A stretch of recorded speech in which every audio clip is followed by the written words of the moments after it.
Hello friends, good morning and welcome back to my new vlog Shanvi foodies. तो सुबह का समय और उबलती हुई चाय के बाद इन दोनों बदमाशों की बदमाशियां चालू हैं। तो संडे का दिन है तो सुबह के टाइम रोज ही बिंटू खुल जाते हैं और सुल्तान उसको नीचे उतरने नहीं देता है। और वो भी इतना बदमाश है मिट्ठू कि वो उड़ उड़ करके उसको अपने पीछे पीछे दौड़ाता रहता है। तो मैंने तो झाड़ू पोछा मेरा हो गया, साफ़ सफाई हो गई और नहाने के बाद अब मैं पूजा करने जा रही हूँ। लेकिन मेरा एक नाखून आधे से बिल्कुल टूट गया है तो वो बहुत कहीं फंसता है, तो इसलिए लगातार मैं अपने हाथ में अंगूठे में बैंडेज लगा लेती हूँ ताकि वो किसी में फंसे नहीं, वरना पूरा नाखून उखड़ जाएगा तो दर्द काफ़ी हो जाएगा। तो बस आज सुबह नाश्ते में बनना है पकौड़ी, और हम लोगों का जो लंच है या डिनर है या फिर जो ब्रेकफास्ट है वो बहुत स्पेशल तो नहीं होता है, लेकिन हाँ वही होता है जो हम लोग हमेशा से खाते आए हैं। तो एक सिंपल ब्रेकफास्ट होता है, लेकिन हर बार एक अच्छे टेस्ट के साथ संडे मनाया जाता है। एक टेस्टी ब्रेकफास्ट के साथ संडे की शुरुआत होती है। तो बस आज संडे की शुरुआत जिस ब्रेकफास्ट से हो रही है वो है बेसन की पकौड़ी। तो बेसन पूजा करने से पहले मैंने बेसन को घोल के रख दिया था और उसमें 2 चम्मच मैंने चावल का आटा भी डाल दिया था, ताकि मैं जब तक पूजा करके आऊँ तब तक मेरा बेसन अच्छे से फील जाए। और उसके बाद अब मैं कर रही हूँ पूजा। तो पूजा तो मेरा नित्य का नियम है और पूरी विधिवत पूजा मैं ही करती हूँ। मम्मी लोग सिर्फ जल चढ़ा देती हैं, लेकिन भगवान को पूरी पूजा तो मुझे ही करनी रहती है। तो बस पूजा पाठ हो गया और पूजा पाठ के बाद अब गर्मा गर्म पकौड़ी बनाऊंगी और सबको खिलाऊंगी संडे स्पेशल ब्रेकफास्ट।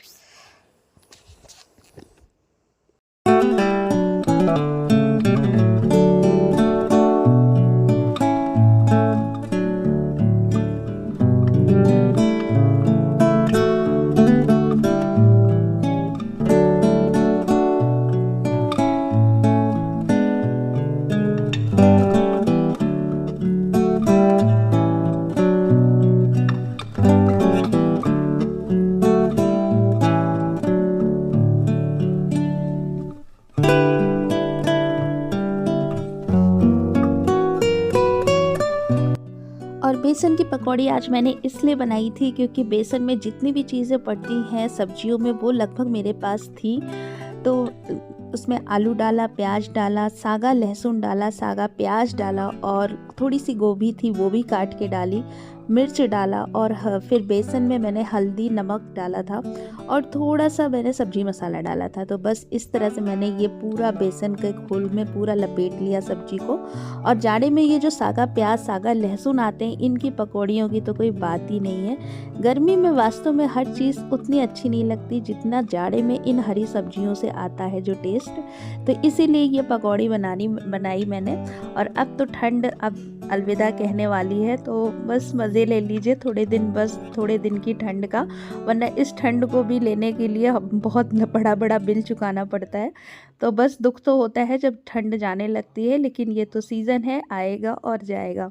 तो मौसम, ज़िंदगी, ये सब तो हर वक्त चलते रहते हैं। तो बस इसी के साथ गर्मा गर्म पकौड़ियाँ मैंने तोड़ दी हैं कढ़ाई में और अब सबको गरम गरम पकौड़ी दूंगी। और आज की पकौड़ी बहुत अच्छी बनी थी। हरी मिर्च तो मैंने काटी थी, बच्चे मेरे मना करते हैं लेकिन मैं हरी मिर्च काट के डाल ही देती हूँ। और सबसे लास्ट में जब मैं अपने लिए बनाती हूँ तो उसमें 2 मिर्च और डाल देती हूँ, क्योंकि मुझे हरी मिर्च बेहद पसंद है। और पकौड़ी में या किसी भी चीज़ में जिसमें मिर्च पड़ती है उसमें मैं अपने लिए लास्ट में ज़रूर से और डाल करके, जैसे चिल्ला हुआ तो डाल के तब और चटक बनाती हूँ। तो मुझे चटक खाना तो बहुत अच्छा लगता है, जो बहुत मतलब कि मिर्च विर्च जिसमें पड़ी रहती है वही खाना मुझे बहुत अच्छा लगता है। हाँ, मेरे बच्चे नहीं खाते, मेरे पति देव भी मिर्च ज़्यादा नहीं पसंद करते, आँख में आंसू बहाते रहते हैं, खाते रहते हैं, लेकिन शिकायत वो भी नहीं करते कि मिर्च कम डालो।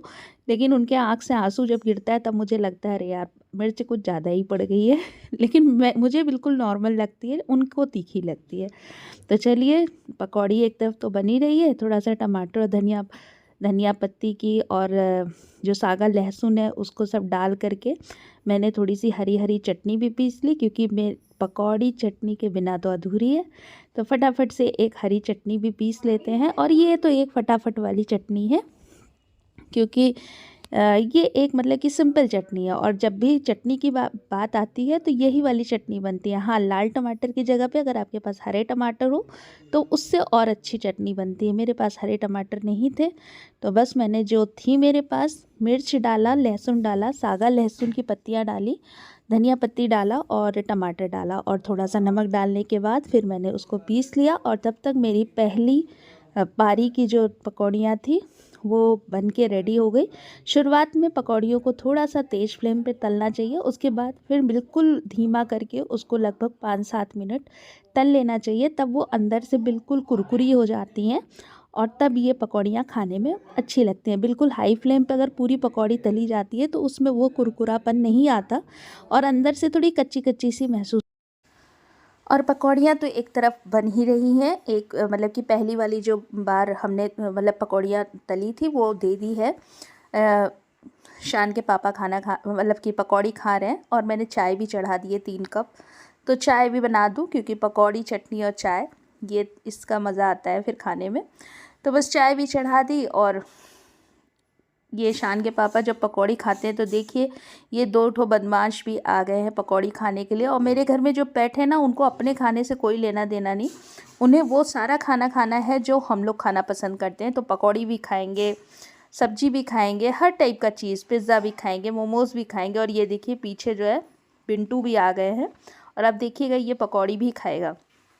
तो इस तरह से चलता रहता है। और जितना बिंटू पास में बैठेगा सुल्तान को उतनी चिढ़ मचती है। तो देखिए वो जब पीछे आया तो वो भी पीछे आकर के पकौड़ी खाने लगा। पहले नहीं खा रहा था लेकिन अब खाएगा, क्योंकि बिंटू खाएगा तो वो भी खाएगा। तो दोनों में इस तरह की लड़ाई झगड़ा चलता रहता है।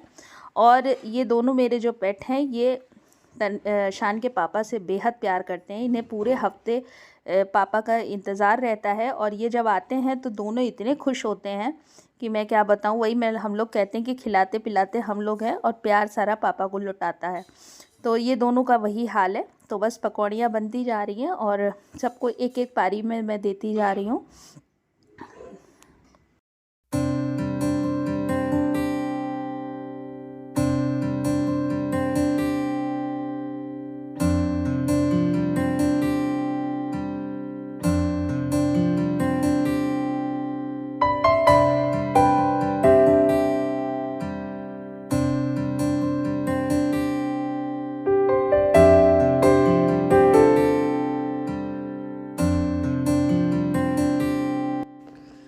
और देखिए बेबो की ये आर्ट वो कर रही है और उसको आर्ट में तो बहुत इंटरेस्ट है, मैंने पहले ही बताया। और ये देखिए कृष्ण भगवान की बाल स्वरूप की वो पेंटिंग कर रही है और ये मतलब वो सिर्फ अपने से करती है, उसने कोई भी सीखा नहीं है।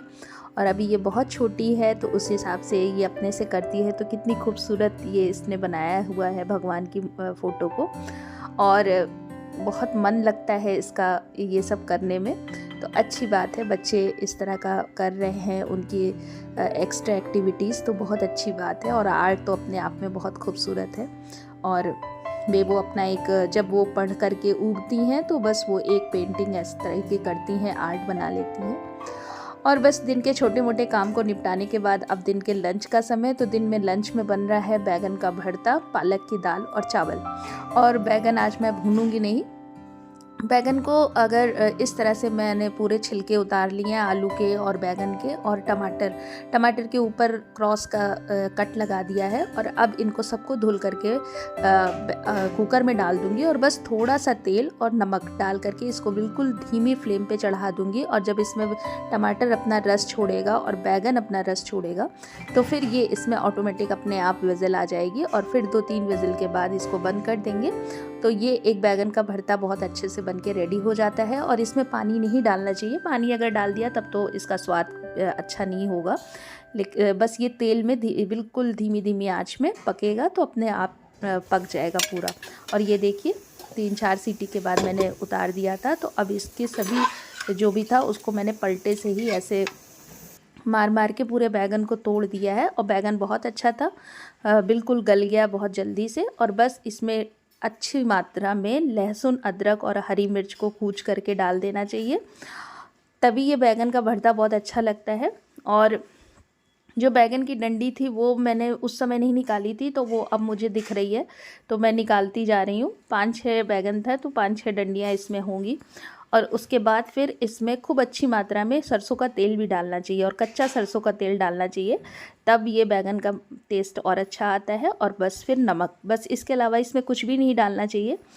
और वो जो तेल में फ्राई वाला बैगन भरता बनता है वो भी अलग टाइप का बनता है, लेकिन उस तरह का मेरे घर में बहुत कम लोग पसंद करते हैं। मेरे यहाँ इसी तरह से पसंद करते हैं। हाँ, तन्मय के पापा ने कहा था गैस पे भून लो, लेकिन मैंने कहा कि नहीं, वो गैस ख़राब हो जाती है, क्योंकि बैगन का जब रस गिरता है तो गैस का बर्नल, वैसे भी मेरे सभी बर्नल इस समय ख़राब होते जा रहे हैं, अब मुझे उनको सबको ठीक कराना है, तो मैंने कहा वो नहीं करेंगे। तो बैगन का भरता तो बेहद सबको पसंद आता है। आज मैंने वो गोल वाले बैगन नहीं लाए थे, मैंने वो कलौंजी वाले बैगन ही भून लिए थे, लेकिन उसका भी बैगन का भरता खूब अच्छा बना था। और फिर खूब सारा धनिया पत्ती डाल दीजिए, बस तैयार हो गया बैगन का भरता और पालक की दाल और चावल।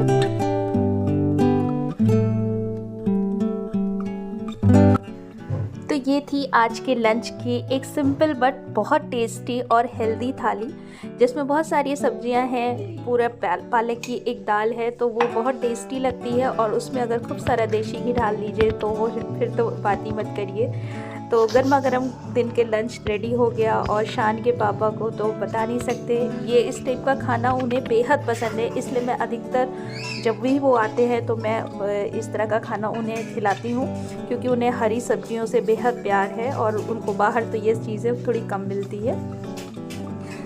तो बस ये खाना बनके रेडी हो गया है। इससे अच्छा पूरे वर्ल्ड में कुछ नहीं हो सकता। और आज का वीडियो आपको अच्छा लगा हो तो प्लीज़ लाइक ज़रूर से कर लीजिएगा और मेरे चैनल को सब्सक्राइब ज़रूर करिएगा।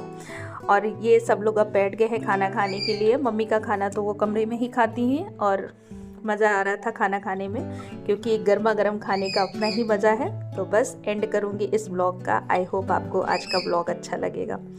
तो फिर से मिलते हैं एक नए ब्लॉग में, तब तक के लिए अपना ध्यान रखिए, अपनों का ध्यान रखिए। Good bye and take care.